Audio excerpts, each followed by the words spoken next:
बच्चे की शादी हो गई तो बहू को माँ बाप पसंद नहीं आ रहे, अपने सास ससुर पसंद नहीं आ रहे, बेटा अपने माँ बाप को बोझ समझ रहा है और एक दिन दोनों बेटा बहू अपने बूढ़े माँ बाप को उठाते हैं, ले जाते हैं और जिस तरह घर का कचरा उठाकर हम बाहर फेंक देते हैं तो हम उन्हें ओल्ड एज होम में ले जाकर छोड़ दे रहे हैं। श्री इम्तियाज जलील जी।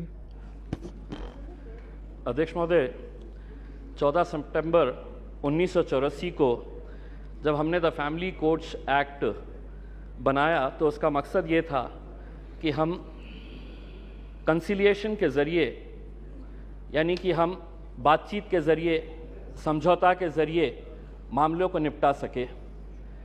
ये एक्ट 1984 में बनाया गया था। आज तकरीबन 40 साल के बाद अगर हम सब ये सवाल करें अपने आप से कि क्या ये एक्ट बनने के बाद हमने इस एक्ट के ज़रिए फैमिली कोर्ट में जितने भी मामले आए हैं उनको इंसाफ दिलाने के अंदर हम कामयाब हुए हैं, तो दुर्भाग्यवश मैं ये कहना चाहूँगा कि हमारा जवाब नहीं होगा। वरना आज 40 साल के बाद करीब 12 लाख जो फैमिली कोर्ट के मैटर्स है वो अदालतों के अंदर इंसाफ का इंतज़ार नहीं कर रहे होते। एक्ट बनाना बहुत आसान है, लेकिन एक्ट बनाने के बाद उसका इम्प्लीमेंटेशन हो रहा है या नहीं हो रहा है, ये भी इस सदन की जिम्मेदारी है कि इसके ऊपर नज़र रखना। वरना एक्ट तो बन गया, लेकिन आज क्या वजह है कि इस 130 करोड़ की आबादी वाले देश के अंदर महज 715 फैमिली कोर्ट चलाए जा रहे हैं। मैं फैमिली कोर्ट का मकसद, मंत्री जी, मैं आपका ध्यान इस बात के ऊपर आकर्षित करना चाहूँगा। अध्यक्ष महोदय, फैमिली कोर्ट्स का मतलब सिर्फ ये नहीं है कि पति पत्नियों का विवाद, कि बच्चा किसके कब्जे में जाएगा, बच्ची किसके कब्जे में जाएगी, एलिमनी की अमाउंट कितनी होगी, कब दी जाएगी, कैसे दी जाएगी, घर किसके कब्जे में जाएगा, किसके हिस्से में जाएगा। फैमिली कोर्ट्स का मतलब हम सिर्फ यही समझते हैं और बहुत सारे जितने भी सम्मानीय सदस्यों ने कहा है इन्हीं का उदाहरण दिया है।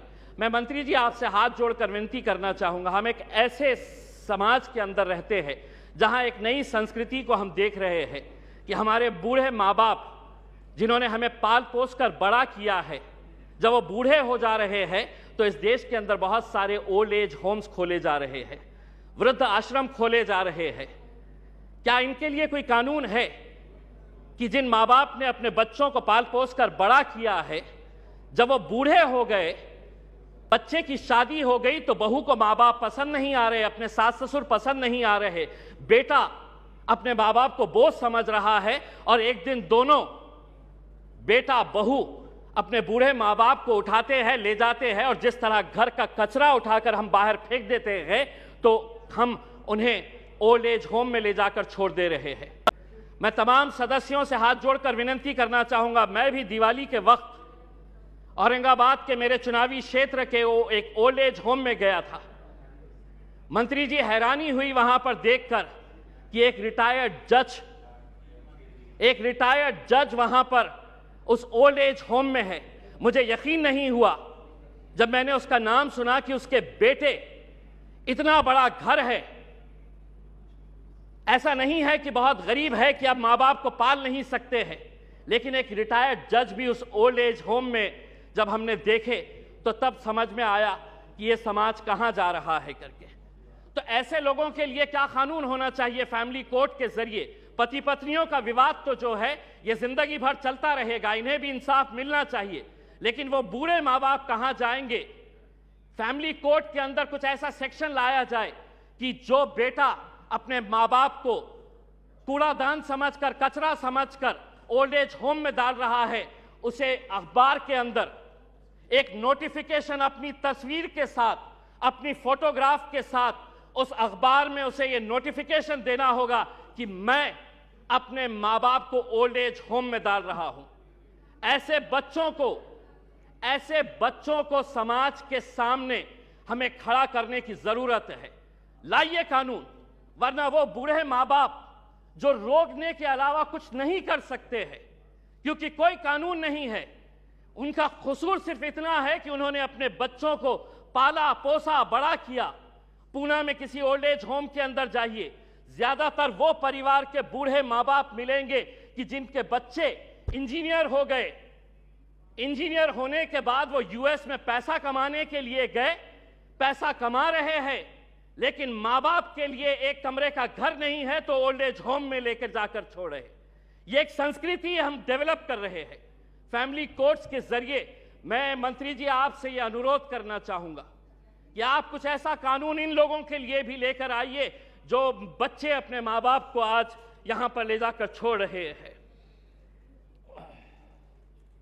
मैं मंत्री जी आपसे एक सवाल करना चाहूंगा। अदालतें तो बन जाएगी, फैमिली कोर्ट्स का ये जो आप अमेंडमेंट लेकर आ रहे हैं ये सिर्फ हिमाचल प्रदेश और नागालैंड से ताल्लुक है।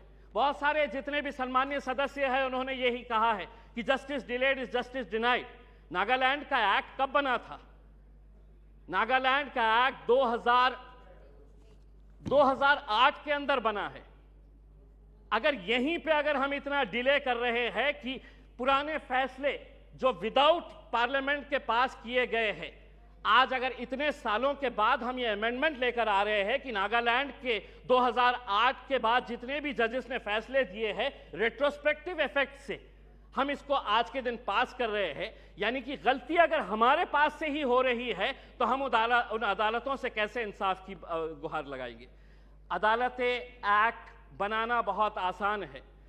मैं मंत्री जी, आप कुछ दिन पहले औरंगाबाद आए थे, वहां पर आपको लॉयर्स एसोसिएशन ने एक मेमोरेंडम दिया है। अगर से महाराष्ट्र की अदालतों की अगर हम बात करते हैं, 91 sanction post of high court जजेस है। अध्यक्ष महोदय, 91 पोस्ट ऑफ हाई कोर्ट जजेस है, उसमें से महज 56 जजेस है, यानी कि वैकेंसी आप देख लीजिएगा कि तकरीबन 40% वैकेंसीज है। अब मैं आपको अंदर की बात बताता हूं। हाई कोर्ट के जजेस जब अपॉइंट किए जाते हैं तो सुप्रीम कोर्ट का कॉलेजियम इसे डिसाइड करता है। यह पूरा सुप्रीम कोर्ट के कॉलेजियम ने अपना रिकमेंडेशन दे चुका है। क्या वजह है कि सरकार ने इसे इतने सालों से रोक रखी है?